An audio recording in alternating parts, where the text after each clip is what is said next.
For many former riders, the connection never fully disappears. It simply goes quiet beneath careers, responsibilities, stiff mornings, and years spent away from the road. Then suddenly, something wakes it up. The sound of a V-twin at a stoplight, an old touring bike outside a diner, a late-night search for motorcycles you once loved.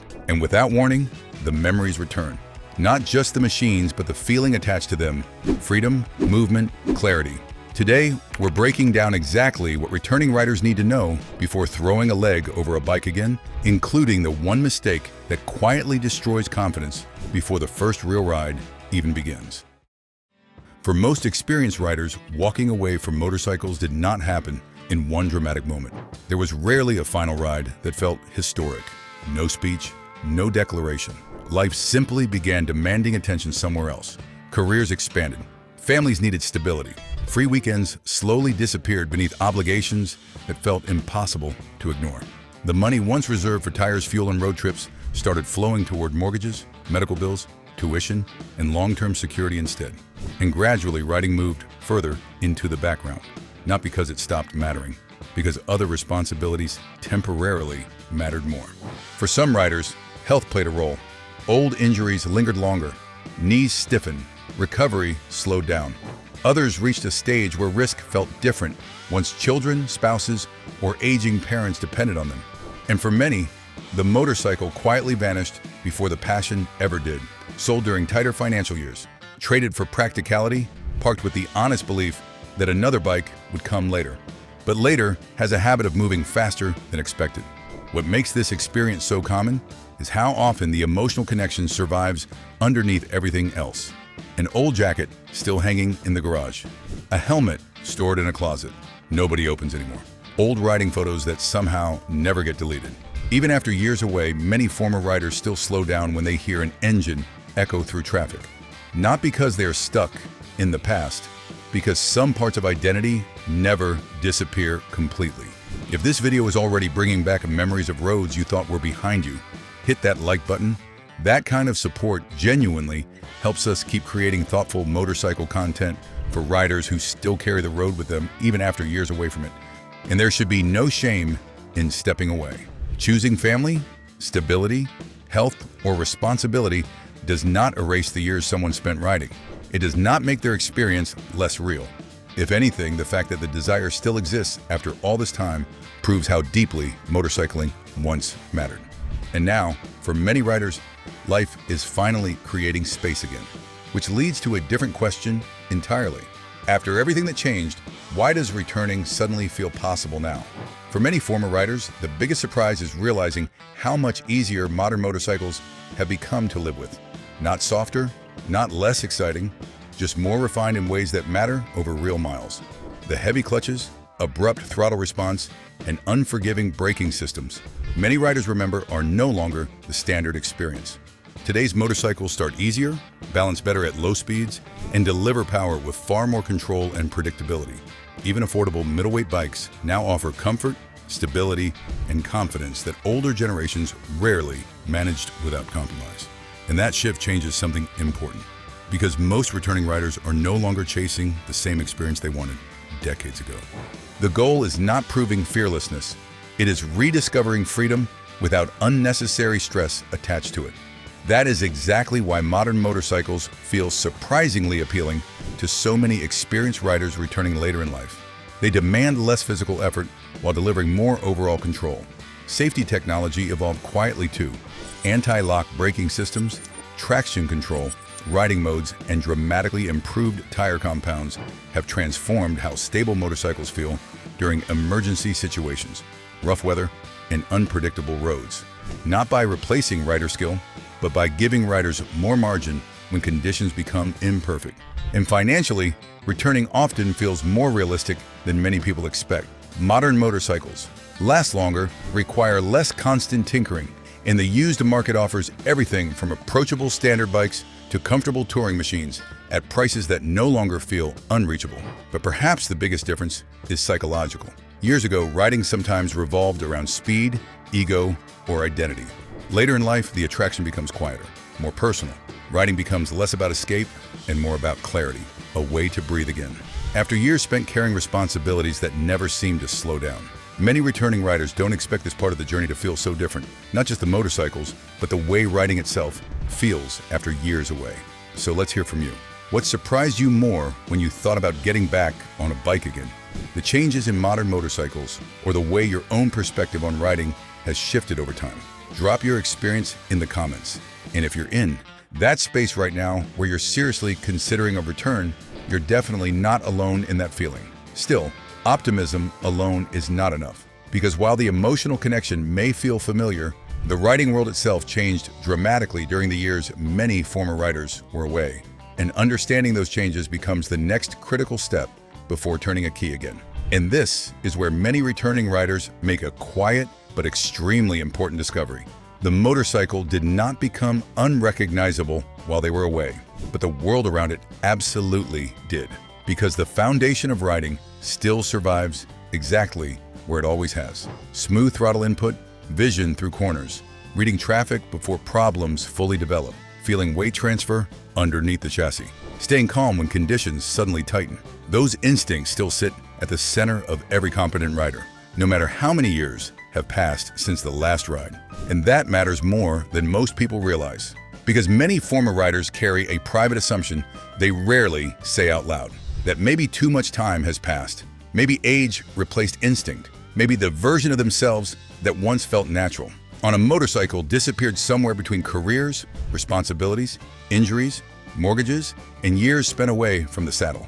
But riding memory does not vanish that easily. It settles deeper, quieter, less immediate maybe, but rarely erased completely. The first miles back may feel unfamiliar. Slight hesitation entering corners, extra thought during low-speed maneuvers, a little stiffness where confidence once felt automatic. Yet something remarkable usually begins happening underneath that uncertainty.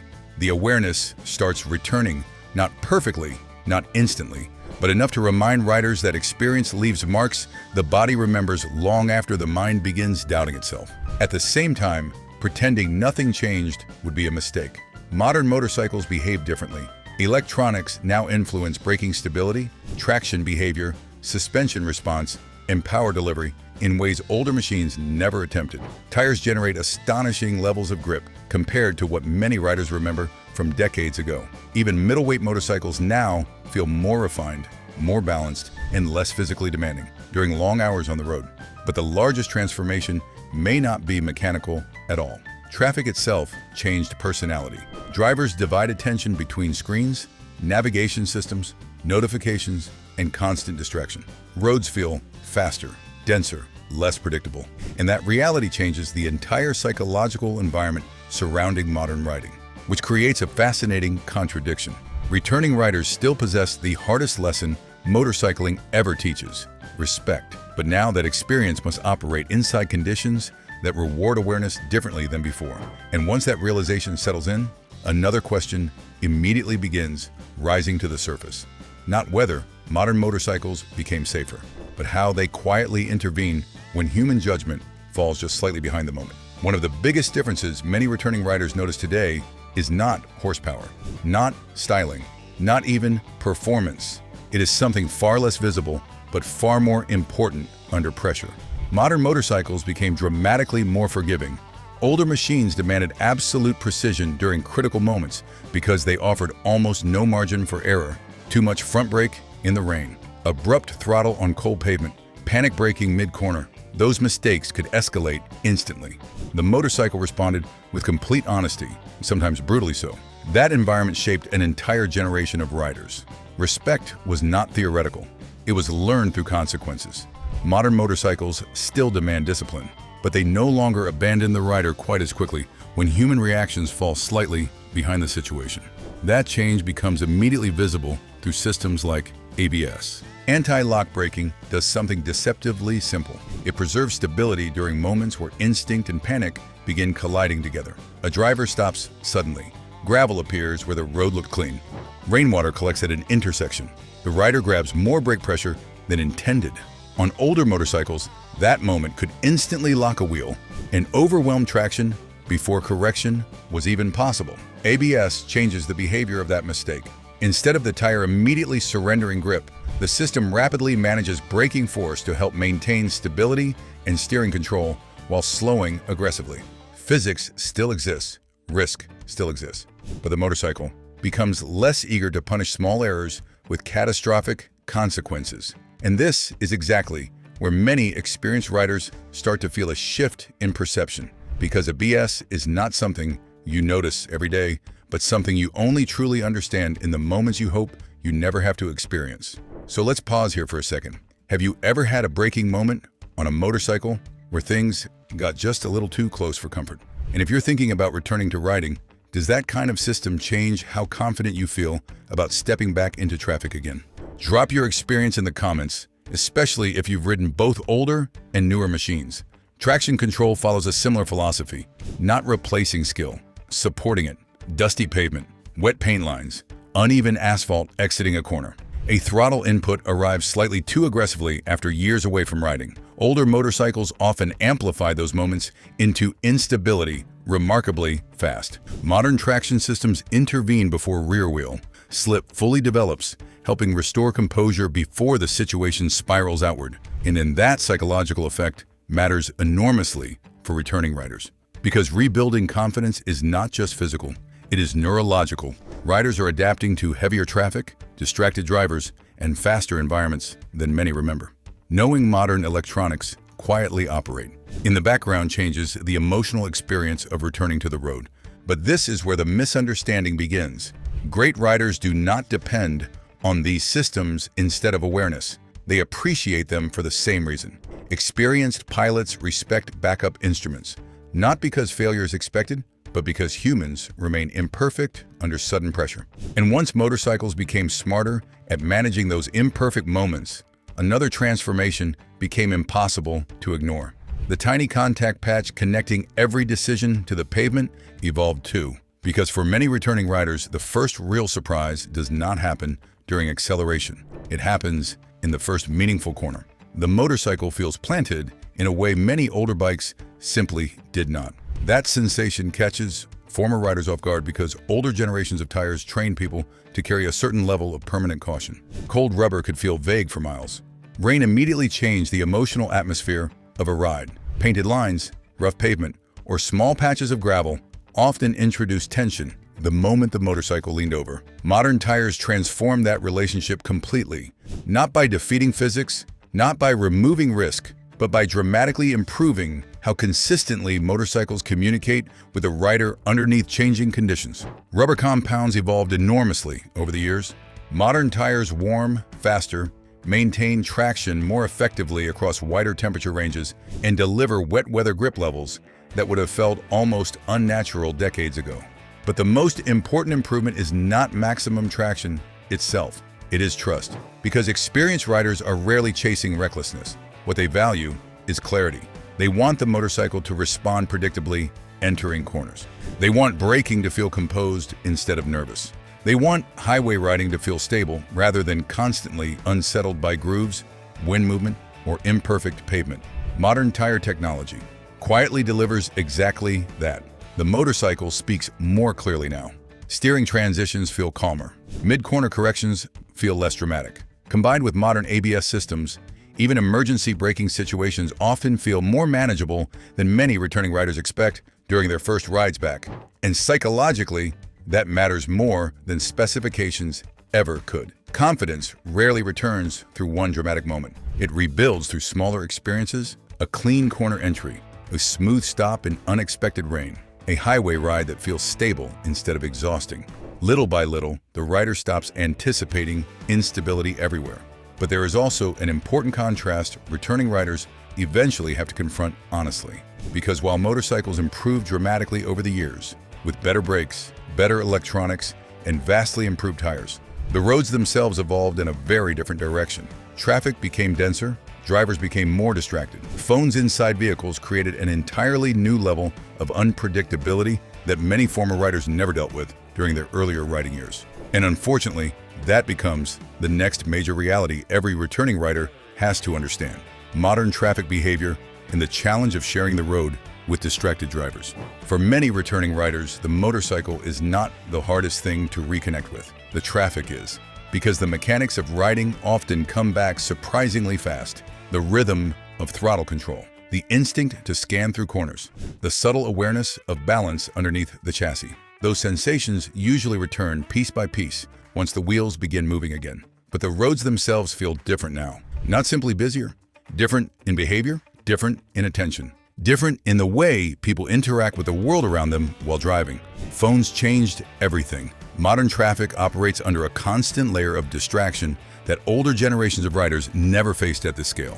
Drivers move through traffic while reading messages, watching navigation screens, answering calls, adjusting playlists, reacting to notifications, or mentally drifting somewhere far beyond the windshield in front of them. And experienced riders notice it immediately. Vehicles wandering inside lanes, sudden braking with no obvious reason, delayed reactions at intersections followed by aggressive acceleration, cars changing direction without commitment or warning. Small signals revealing attention has become fragmented almost everywhere. But distraction is only part of the shift. Traffic itself feels more compressed now, more impatient, more reactive. Even ordinary commutes carry a level of tension that did not exist decades ago. Space disappears faster. Decisions happen faster. Drivers leave less margin for error while paying less attention at the exact same time. And interestingly, this is where mature riders often discover an unexpected advantage. Because returning to motorcycles later in life usually changes how people ride. Less ego, less urgency, more anticipation, more emotional control. Experienced riders often stop chasing traffic and start studying it instead. They leave larger gaps. They scan farther ahead. They begin predicting behavior before situations fully develop. That shift matters enormously because modern defensive riding is no longer about reacting quickly. It is about recognizing instability early enough that reaction becomes unnecessary. And once returning riders accept that reality, another conclusion naturally follows. Skill alone no longer feels sufficient protection against an environment this unpredictable, which explains why modern riding gear evolved so dramatically over the years. Because for returning riders, the next layer of confidence no longer comes only from riding skill alone. It also comes from the equipment designed to protect the person wearing it every mile along the way. For many returning riders, the first shock does not come from the motorcycle. It comes from the gear. Because stepping into a modern motorcycle shop today feels strangely unfamiliar to riders who remember the older era of thick leather jackets, heavy helmets, stiff gloves, and equipment that often felt almost as exhausting as the ride itself. Years ago, protection usually meant compromise. Helmets created neck fatigue during long highway hours. Jackets trapped heat in traffic. Rain gear felt inconvenient enough that many riders simply avoided carrying it altogether. Armor existed, but comfort rarely seemed part of the conversation. Riders accepted discomfort because they assumed protection and practicality could never fully coexist. That assumption quietly disappeared. Modern riding equipment evolved dramatically over the years, and returning riders usually notice the difference almost immediately. Helmets now feel lighter, quieter, and significantly less physically draining. During long rides, ventilation improved, visibility improved, wind noise became more controlled. Even something as simple as spending several hours behind a windshield now feels less exhausting than many riders remember from decades earlier. But the larger transformation happened beneath the surface. Modern protective systems became smarter without becoming heavier. Flexible impact armor replaced much of the rigid padding. Older riders remember. Jackets and riding pants now move naturally with the body instead of fighting against it. Weather protection improved. Breathability improved. Long-distance comfort improved. And that changes the entire emotional experience of riding because fatigue influences judgment more than many riders realize. Heavy gear creates tension. Tension slowly drains concentration. Modern equipment attempts to reduce that burden before it begins. Even airbag systems, something that once sounded futuristic or excessive, quietly entered mainstream riding culture.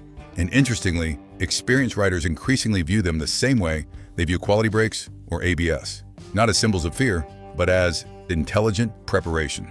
That shift reveals something deeper about modern motorcycling itself. The culture matured. Riders today speak more openly about longevity, awareness, visibility, recovery time, and preserving the ability to keep riding for years instead of simply proving toughness for one afternoon. But eventually, every returning rider reaches the same unavoidable realization. The motorcycle may be prepared. The equipment may be prepared. The technology may be prepared. The harder question is whether the rider understands his own limitations as honestly as the machine now does. And up to this point, we have talked about smarter motorcycles, stronger tires, changing traffic, and how modern riding gear evolved far beyond what many returning riders remember. So tell us down in the comments, what piece of modern motorcycle technology or equipment surprised you the most after coming back to riding? And while you're there, subscribe to the channel. Because returning to the road today is not just about motorcycles anymore. It is about adapting with confidence. Eventually, every returning rider reaches the part of this decision that becomes impossible to solve through nostalgia alone. The body enters the conversation because the desire to ride again may feel untouched by time, while the physical reality underneath that desire feels noticeably different than it once did. And confronting that, honestly, is not defeat. In many ways, it is the strongest evidence that a rider's mindset has actually matured. Motorcycles still demand certain things from the human body, whether someone rides aggressively or not. Balance during slow maneuvers, stability while holding a motorcycle upright on uneven pavement, neck mobility while checking blind spots in dense traffic, strength in the wrists during long highway hours, flexibility through the hips, knees, shoulders, and lower backs during repeated stops, parking lot turns, and extended saddle time. And the difficult part is that these changes rarely arrive dramatically. They appear quietly. A little stiffness after an hour of riding. A heavier motorcycle suddenly feels more intimidating backing out of a parking space. A full head check requires slightly more effort than memory expects. Fatigue appears earlier than it used to. None of that automatically closes the door on riding again, but it changes how smart riders approach the return. Experienced riders who come back successfully usually do something younger. Riders often avoid completely. They adapt without ego. They choose motorcycles more carefully. They pay attention to ergonomics. They ride shorter distances initially. They become more aware of hydration, posture, recovery, and energy levels throughout the day. And interestingly, those adjustments often produce calmer, more disciplined riders than before, because confidence built on realism tends to last longer than confidence built on denial. That is why honest self-assessment matters so much. Not to discourage riders, but to help them understand where preparation should begin. Can the motorcycle be supported comfortably at awkward stops? Does balance still feel natural at walking speeds? Does the body recover well after physically demanding days? Those questions are not signs of weakness. They are signs of awareness. And once riders stop trying to prove they are unchanged, something important happens. The pressure disappears. The process becomes smoother, more deliberate, more sustainable, which naturally leads to the next realization. Confidence, after years away, is rarely rebuilt through instinct alone. It returns through repetition, structure, and controlled practice designed to reconnect old experience with modern riding realities. Because at that point, the resistance toward refresher training has very little to do with skill. It comes from something much quieter: memory. Because once someone has spent years on motorcycles, the identity never fully leaves. Even after long absences, many still think of themselves as riders first, and that creates a difficult tension. Walking into a training course can feel less like preparation and more like questioning, a part of yourself that once felt natural. But that interpretation misses what time actually does. Time rarely erases experience. It softens precision. The instincts remain somewhere underneath the surface, but the sharpness changes. Braking reactions become slightly delayed. Tight maneuvering feels less automatic. The rhythm that once existed between vision, balance, throttle, and control no longer flows with the same unconscious ease. And motorcycles expose that immediately. That is why modern refresher courses matter so much for returning riders. Not because they need to relearn who they were, because they need to reconnect with how riding feels now. The best courses understand this completely. They are not built around humiliation or correction. They are structured around restoration, controlled environments, predictable exercises, low-pressure repetition that gradually rebuilds trust between rider and machine. And something surprising often happens during that process. What felt uncertain in the morning slowly begins feeling familiar again. A smooth stop, a clean corner, a controlled low-speed turn without hesitation. Small moments, but psychologically massive ones. Because confidence after years away does not return through theory. It returns through repetition, through physically feeling old instincts begin waking back up beneath your hands and feet. And once that process begins, another realization quietly follows behind it. Returning to riding is not really about proving you still have it.